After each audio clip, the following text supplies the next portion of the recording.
श्री गणेशाय नमः। लंकाकांड। रामं कामारिसेव्यं भवभयहरं कालमत्तेव सिंहं योगीन्द्रं ज्ञानगम्यं गुणनिधिमजितं निर्गुणं निर्विकारं मायातीतं सुरेशं खलवधनिरतं ब्रह्मावृन्दे दैकदेवं बंदी कंदावदातं सरसिजनयनं दीवम विश्वरूपम। कामदेव के शत्रु शिव जी के सेव्य भव जन्म मृत्यु के भय को हरने वाले काल रूपी मत वाले हाथी के लिए सिंह के समान योगियों के स्वामी योगीश्वर ज्ञान के द्वारा सा जानने योग्य गुणों की निधि अजेय निर्गुण निर्विकार माया से परे देवताओं के स्वामी दुष्टों के वध में तत्पर ब्राह्मण वृंद के एकमात्र देवता रक्षक जल वाले मेघ के समान सुंदर श्याम कमल के से नेत्र वाले पृथ्वीपति राजा के रूप में परम देव श्री राम जी की मैं वंदना करता हूँ।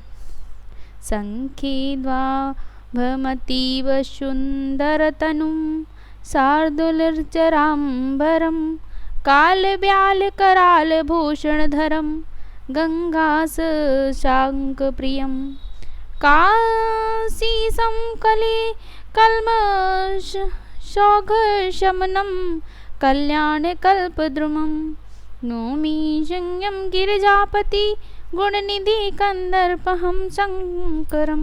शंख और चंद्रमा की सी कांति के अत्यंत सुंदर शरीर वाले व्याघ्र चर्म के वस्त्र वाले काल के समान अथवा काले रंग के भयानक सर्पों का भूषण धारण करने वाले गंगा और चंद्रमा के प्रेमी काशीपति कलयुग के पाप समूह का नाश करने वाले कल्याण के कल्प वृक्ष गुणों के निधि निधान और कामदेव को भस्म करने वाले पार्वती पति वंदनीय श्री शंकर जी को मैं नमस्कार करता हूँ।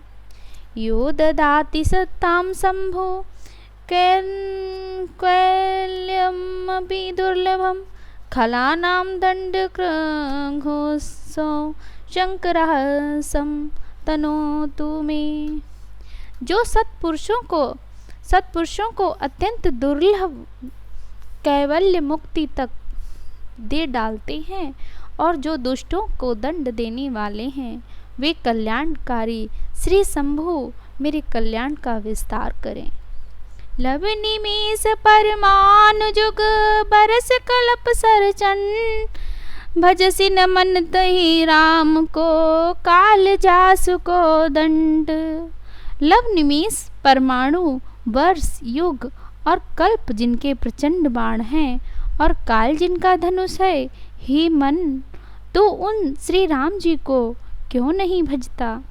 सिंधु बचन सुनि राम सचिव बोली प्रभु अस कहेउ अब विलंब के ही काम करहु सेतु उतरे कटुक। समुद्र के वचन सुनकर प्रभु श्री राम जी ने मंत्रियों को बुलाकर ऐसा कहा, अब विलंब किस लिए हो रहा है, सेतु तैयार करो जिसमें सेना उतरे।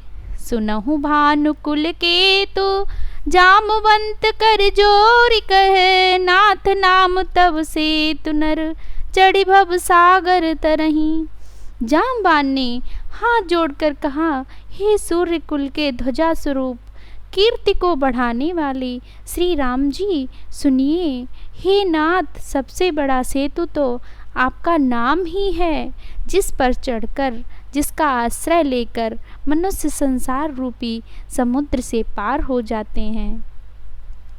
यह लघु जलधि करत कतिबारा अस सुनि पुनि कह पवन कुमारा प्रभु प्रताप बड़वानल भारी सो से प्रथम पयो निधि भारी। फिर यह छोटा सा समुद्र पार करने में कितनी देर लगेगी। ऐसा सुनकर फिर पवन कुमार श्री हनुमान जी ने कहा, प्रभु का प्रताप भारी बड़वानल समुद्र की आग के समान है, इसमें पहले समुद्र के जल को सोख लिया था। तब रिपुनारी रुदन जलधारा, भर्यो बहोरी भयउ तेहि खारा। सुनियति उकति पवन सुत केरी, हर से कपि रघुपति तन हेरी। परंतु आपके शत्रुओं की स्त्रियों के आंसुओं की धारा से यह फिर से भर गया और उसी से खारा भी हो गया। हनुमान जी की यह युक्ति सुनकर बानर श्री रघुनाथ जी की ओर देखकर हर्षित हो गए। जाम्बवंत बोले दो भाई, नल नीलई सब कथा सुनाई। राम प्रताप सुमिर मन माही, करहु सेतु प्रयास कछु नाही।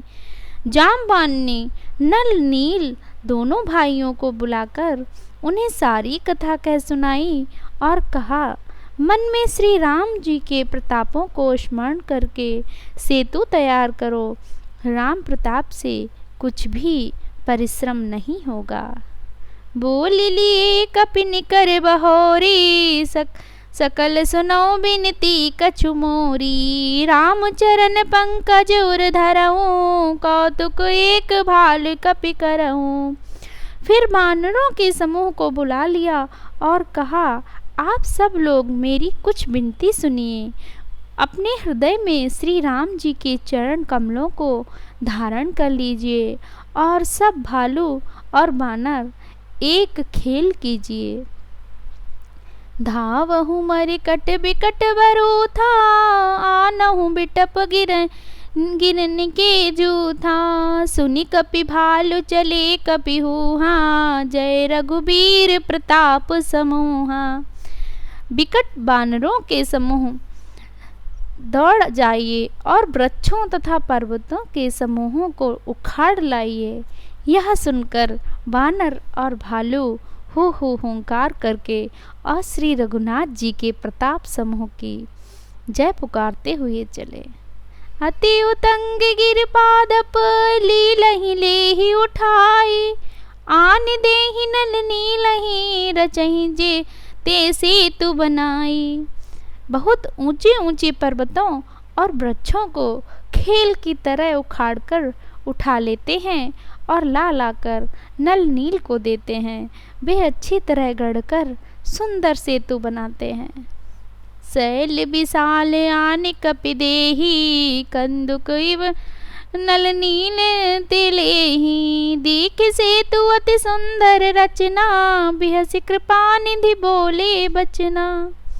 बानर बड़े बड़े पहाड़ ला लाकर देते हैं और नल नील उन्हें गेंद की तरह ले लेते हैं। सेतु की अत्यंत सुंदर रचना देखकर कृपा सिंधु श्री राम जी हंसकर वचन बोले।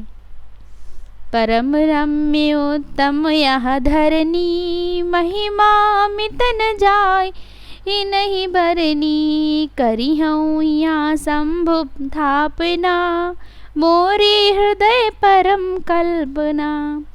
यह भूमि परम रमणीय और उत्तम है, इसकी असीम महिमा वर्णन नहीं की जा सकती। मैं यहाँ शिव जी की स्थापना करूँगा। मेरे हृदय में यह महान संकल्प है। सुनि कपीस बहुदूत पठाए, मुनिबर सकल बोली लय आए। लिंग थापि विधवत करि पूजा, शिव समान प्रिय मोहिन दूजा। श्री रामचंद्र जी के वचन सुनकर वानर राज सुग्रीव ने बहुत से दूत भेजे, जो सब श्रेष्ठ मुनियों को बुलाकर ले आए। शिवलिंग की स्थापना करके विधि पूर्वक उनका पूजन किया। फिर भगवान बोले, शिव जी के समान मुझको दूसरा कोई प्रिय नहीं। शिव द्रोही मम भगत कहावा, सो नर सपने मोहि न पावा। शंकर विमुख भगति जह मोरी, जो नार की मूढ़ मति थोरी। जो शिव से द्रोह रखता है और मेरा भक्त कहलाता है, वह मनुष्य स्वप्न में भी मुझे नहीं पाता। शंकर जी से विमुख होकर विरोध करके जो मेरी भक्ति चाहता है, वह नरकगामी मूर्ख और अल्प बुद्धि है। शंकर प्रिय मम द्रोही शिव द्रोही मम दास। तीन नर करहि कलप भरी घोर नरक महुवास। जिनको शंकर जी प्रिय हैं परंतु जो मेरे द्रोही हैं वह एवं जो शिव जी के द्रोही हैं मेरे दास बनना चाहते हैं वे मनुष्य कल्प भर घोर नरक में निवास करते हैं। जीना रामेश्वर दर्शन करी हई ते तनु तज मम लोक सिधरी हई। जो गंगा जलुआन चढ़ई है सो साजो मुक्ति नर पई हैं। जो मनुष्य मेरे स्थापित किए हुए इन रामेश्वर जी का दर्शन करेंगे वे शरीर छोड़कर मेरे लोक को जाएंगे और जो गंगा जल लाकर इन पर चढ़ावेगा वह मनुष्य सायुज्य मुक्ति पावेगा अर्थात मेरे साथ एक हो जाएगा। मंगल भवन अमंगल हारी द्रवहु सुदशरथ अजर बिहारी। राम सिया राम जय जय राम मेरे प्रभु राम जय जय